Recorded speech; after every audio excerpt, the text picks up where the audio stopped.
देखिए, एक तो आपको बता देते हैं, आज के समय में बोलना ही क्रांतिकारिता है। और आप पत्रकार हैं तो आप ये बात बहुत अच्छे से समझ रहे होंगे। एडिट करवाते हो एडिटर साहब, नहीं करवाते हैं तो बहुत अच्छा एडिटर हैं आपके। आप लिखना कुछ और चाहते हैं लेकिन आपको लिखने नहीं दिया जाएगा, ये आप भी महसूस कर रहे हैं। आज बोलना इतना आसान काम नहीं है। और मैं आपको बता दूं कि डीएम लेवल के लोग बोल रहे हैं, अपना फेसबुक पोस्ट डिलीट कर रहे हैं। हुआ है कि नहीं? अभी बहुत सारे जो अधिकारी हैं, जिलाधिकारी हैं, उन्होंने सरकार के बारे में कुछ लिख दिया, उनको पोस्ट डिलीट कराया और उनको सस्पेंड कर दिया। अभी भी संजीव भट्ट जो है वो सस्पेंड होकर के बैठे हुए हैं। तो उतने ताकतवर लोगों के लिए बोलना आसान नहीं है। पुण्य प्रसून वाजपेयी के लिए बोलना आसान नहीं है, तो हमारे लिए बोलना आसान है। मैं आपके टीवी चैनल में बैठ करके बोल रहा हूँ, मन होगा तो एडिट कर दीजिएगा, लेकिन हम बोल रहे हैं। बोलना इतना आसान बात नहीं है। बोलना भी आज के समय में एक क्रांतिकारी काम हो गया है। बोलने के लिए आप बताइए, आपके महाराष्ट्र के 2 महान लोगों की जो है हत्या कर दी गई। क्या कर लिए थे पानसारे साहब, क्या कर लिए थे दाभोलकर साहब? बोली तो रहे थे। नहीं, वो खाली बोलते नहीं तो उनका काम भी था ना ग्राउंड लेवल पे। तो कन्हैया का काम क्या है? हमारा काम देखने के लिए आपको बिहार नहीं, हम सुनना चाहते हैं आपसे। हमें हमारा काम ये है कि जब भी जो जिम्मेवारी मिली है, अगर हम स्टूडेंट हैं तो हम ईमानदारी से पढ़ाई करेंगे, और जब हम स्टूडेंट रिप्रेजेंटेटिव हैं तो स्टूडेंट के सवाल को लेकर के ईमानदारी से लागू करेंगे।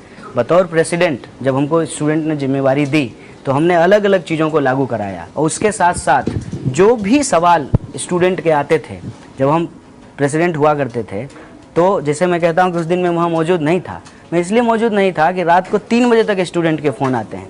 किसी का झगड़ा हो गया है, किसी की डिग्री नहीं निकल रही है, किसी को हॉस्टल में पानी नहीं आ रहा है, ये सारा चीज़ करना होता है। और आज भी जब हम बिहार चले गए हैं तो अपने लेवल पे हम एफर्ट कर रहे हैं कि हमारे जो टीम के लड़के हैं वो हर संडे को संविधान यात्रा निकालते हैं बिना नारेबाजी का, और किसी भी पंचायत में जाते हैं, वहाँ के लोगों से बात करते हैं कि आपके प्राथमिक अस्पताल में दवाई मिलती है कि नहीं मिलती है, डॉक्टर आते हैं कि नहीं आते हैं, आपके स्कूल में टीचर आते हैं कि नहीं आते हैं। और जब निगेटिव रिपोर्ट आती है तो उसको लेकर के एप्लीकेशन लिखते हैं, बीडीओ को देते हैं, जिलाधिकारी से जा कर के मिलते हैं। इस बार भी जो है हम अपने ज़िले के जो है पदाधिकारियों से मिल करके आए हैं। लेकिन ये बात जो है प्रोपेगेंडा करने की ज़रूरत नहीं है। जब हम ग्राउंड पे काम कर रहे हैं तो वो चेंज दिखाई देगा। जैसे अंधश्रद्धा निर्मूलन समिति को लेकर के डॉक्टर दाभोलकर ने काम किया, और आज उसकी शाखा जो है महाराष्ट्र के गांव-गांव में फैली है, तो वो काम बोलता है, हमको बोलने की जरूरत नहीं। कि जब आप जेल में थे तो पुलिस का बर्ताव कैसे था? फिल्मों में कुछ अलग दिखाया जाता है, आपका अनुभव क्या है? नहीं, मेरा अनुभव ये है कि पुलिस के साथ कभी भी हम लोगों को नहीं उलझना चाहिए। पुलिस बिल्कुल हमारे बीच के लोग होते हैं, हमारी आपकी सारी समस्याओं से वो जूझ रहे होते हैं। उनको जब ये लग जाता है ना कि हमारे ही सवाल को लेकर के बोलने वाले लोग हैं, तो बिल्कुल आपको फैमिली जैसा ट्रीट करते हैं। पुलिस का बर्ताव मेरे साथ बहुत ही अच्छा था। पुलिस ने कभी भी हमारे साथ कोई बुरा बर्ताव नहीं किया। इनफैक्ट आप ये जान लीजिए कि तमाम तरीके के प्रेशर के बावजूद जिस तरीके से कोर्ट रूम में मेरे ऊपर हमला हुआ, अगर पुलिस का एक छोटा सा हिस्सा जिसको मेरे साथ रहते रहते सिंपैथी हो गई थी, वो प्रॉम्प्ट एक्शन नहीं लेती, अगर वो एक्टिव नहीं होते, तो शायद उसी दिन लिंच हो गया होता। तो मैं समझता हूँ कि पुलिस को लेकर के जो हमारा नज़रिया होता है, वो नज़रिया हमेशा अदराइजेशन का होता है, वो नहीं रखना चाहिए। वो हमारे ही बीच के लोग हैं, उनको भी अलग अलग तरह की परेशानी झेलनी पड़ती है। इसीलिए मैं कभी भी पुलिस के ऊपर कोई एलिगेशन नहीं। आपके सारे डिस्कोर्स का मतलब, फिर वो वामपंथी हो या प्रोग्रेसिव पार्टियां हो या कोई भी हो, लड़ेंगे कैसे बीजेपी से और कैसे लड़ना चाहिए? सबसे पहले मैं बात कह रहा हूँ और पूरी संजीदगी से कह रहा हूँ कि बीजेपी को नहीं हराना है, न मोदी जी को हराना है। हमारे लिए कोई नेगेटिव एजेंडा नहीं है, हमारे लिए पॉजिटिव एजेंडा है कि ये देश कॉन्स्टिट्यूशनल प्रिंसिपल के हिसाब से चलेगा कि नहीं चलेगा, कि एक्स्ट्रा कॉन्स्टिट्यूशनल मेजर्स से चलेगा। आप देखिए कि आपको अलग अलग जगह जो है एक्स्ट्रा कॉन्स्टिट्यूशनल मेजर जो है लोग इम्प्लीमेंट कर रहे हैं, और सरकार जो है उसको कहीं ना कहीं इनडायरेक्टली जो है प्रोटेक्ट कर रही है। जैसे एक एग्जांपल बताइए कि ऑनरेबल कोर्ट के ऊपर अगर कोई नेशनल फ्लैग को हटा करके कोई और झंडा लगा दे तो ये एक्स्ट्रा कॉन्स्टिट्यूशनल एक्टिविटी है, ठीक है। कहीं जाकर के भीड़ किसी की हत्या कर दे तो ये एक्स्ट्रा कॉन्स्टिट्यूशनल एक्टिविटी है। कोई रेस्पॉन्सिबल पोस्ट पे रहते हुए अगर गैर जिम्मेदाराना बयान दे दे और उस पर कोई कार्रवाई नहीं हो तो ये एक्स्ट्रा कॉन्स्टिट्यूशनल मेजर है। अगर हम भी दे रहे हैं तब भी गलत है।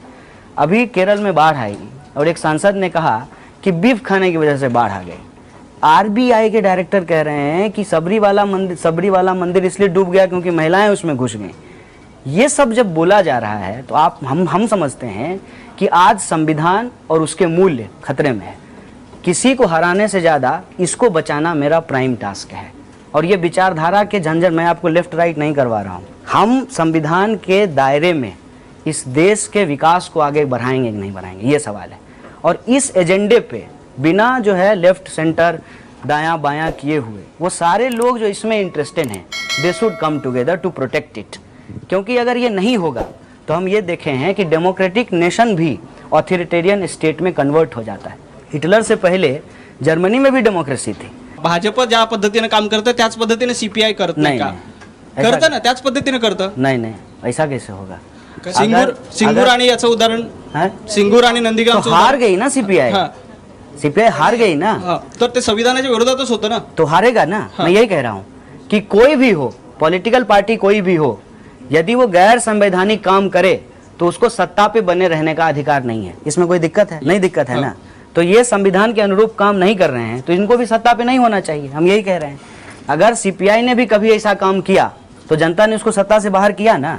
ये प्रोसेस चलते रहना चाहिए। जिस तरह से जेएनयू में मान के चलिए मुसलमानों के सारे त्योहार अच्छी तरह से खासे बनाए जाते हैं, लेकिन भाई दुर्गा पूजा आएगी तो दुर्गा पूजा और उस राक्षस का कैसे अफेयर थे वगैरह की बातें बताई जाती है। मेरा सवाल अब से ऐसा है, क्या भारत में हिंदू को हिंदू होने के लिए शर्मसार किया जाए, हिंदू को हिंदू रहने के लिए शर्मसार किया जाए? इसी नैरेटिव की वजह से आम हिंदू, वो जैसे ओबीसी हिंदू हो या दबा कुचला हिंदू हो, वो आप जैसे प्रोग्रेसिव लोगों से, वामपंथी दलों से दूर चला गया और वो अपने ही जैसे अपने में से एक गया हुआ मोदी जो उनके ही तबके से चला गया है, उनके पीछे चला गया। तो क्या ये प्रोग्रेसिव यूनिट आपका सारा पूरा, मैं आप कन्हैया व्यक्ति विशेष के बारे में बात नहीं कर रहा, हिंदू, क्या भारत में हिंदू को अपनी हिंदू अस्मिता रखनी चाहिए या नहीं चाहिए? क्या भारत में राष्ट्रवाद होना कोई पाप है?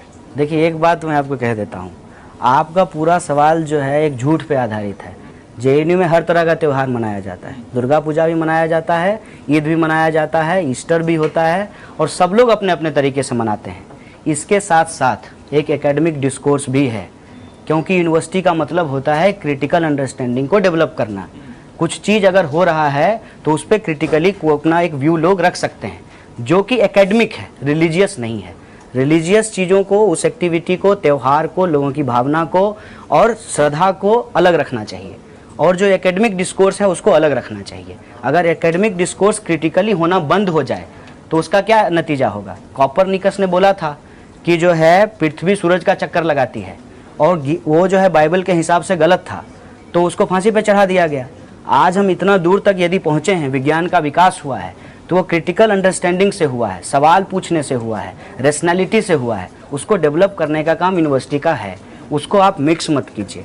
लोग अगर आज मूल निवासी की बात कर रहे हैं, लोग आज यदि आर्य अनार्य डिस्कोर्स की बात कर रहे हैं, वो एक एकेडमिक डिस्कोर्स है, लेकिन उसके आधार पे आप ये कहें कि हिंदुओं के त्यौहार बंद करा दिए जाते हैं, ये झूठ सारा है। डिस्कोर्स सिर्फ एक ही धर्म के क्रिटिसिज्म के ऊपर तो मतलब पूरा उसके ऊपर डिपेंड है, ऐसा माना जाता है। ये मेरा सवाल है, मेरा क्लेम नहीं है। ये आप क्लेम की तरफ बोल रहे हैं। नहीं, ऐसा सचमुच लोगों में है। नहीं, किस लोग में? मैं बहुत से विचारवंत को आपसे बात करवा दूं। आप प्रकाश रेड्डी जी से बात कर लीजिए, जो आपके पार्टी के मेंबर हैं। भारत में सारा क्रिटिकल डिस्कोर्स ये सिर्फ हिंदू रिलीजन के क्रिटिसिज्म के ऊपर बीता पूरी तरह से एक बात बता दीजिए, एक बात आप मुझे बता दीजिए, हिंदू धर्म सहिष्णु धर्म है, इसको हम कैसे मानेंगे?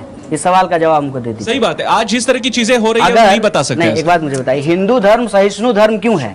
सहिष्णु धर्म इसलिए है कि हिंदू धर्म के बारे में बोला जाता है तब भी लोग सुन लेते हैं, और किसी धर्म को हम असहिष्णु धर्म क्यों कहते हैं? क्योंकि उस धर्म के लोग इस बात को नहीं सुनते हैं।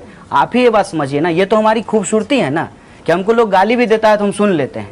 यही हमारी विशेषता है ना, यही हमारा भारतीय होने का गुण भी है ना। कुत्ता आपको काट लेगा तो आप पलट करके कुत्ता को काट लीजिएगा, ये इंसान होने का लक्षण थोड़ी है, ये तो कुत्ता होने का लक्षण है। आप इस बात को समझिए कि ये बात, इस तरीके का ध्रुवीकरण सिर्फ और सिर्फ इसलिए है ताकि इस देश के जो असली सवाल हैं उसको नज़रअंदाज कर दिया जाए। हमारे लिए असली सवाल ये है कि जो 12,000 किसान मरे हैं वो हिंदू भी है और मुसलमान भी है, लेकिन वो किसान भी है जिसकी हत्या हो गई और जिस पर चर्चा नहीं है। हिंदू मुसलमान के बहस में किसान की आत्महत्या का सवाल खत्म हो गया। आज लोगों को इंजीनियरिंग करने के बाद भी नौकरी नहीं मिल रही है, उसमें हिंदू भी हैं और मुसलमान भी हैं, लेकिन वो इंजीनियर हैं और इंजीनियर होने के बाद भी वो बेरोजगार हैं। ये सवाल हमारे लिए ज़्यादा इम्पोर्टेंट है। ये जो इस तरह का पोलराइज्ड डिस्कोर्स या डिस्कशन है, ये सिर्फ और सिर्फ इसलिए है ताकि हमारे जो बेसिक इशूज हैं उसको डाइवर्ट कर दिया जाए। और मैं आपको बता देता हूँ, यह देश जिस तरीके से काम करता है, जितना हिंदू का है उतना ही मुसलमान का है, जितना ब्राह्मण का है उतना ही दलित का है, उसी तरीके से JNU भी है। वहाँ पे सब लोगों को अपना अपना प्रैक्टिस करने का राइट है। ऐसा नहीं कि कोई जा करके उसको तोड़ दे रहा है। धन्यवाद।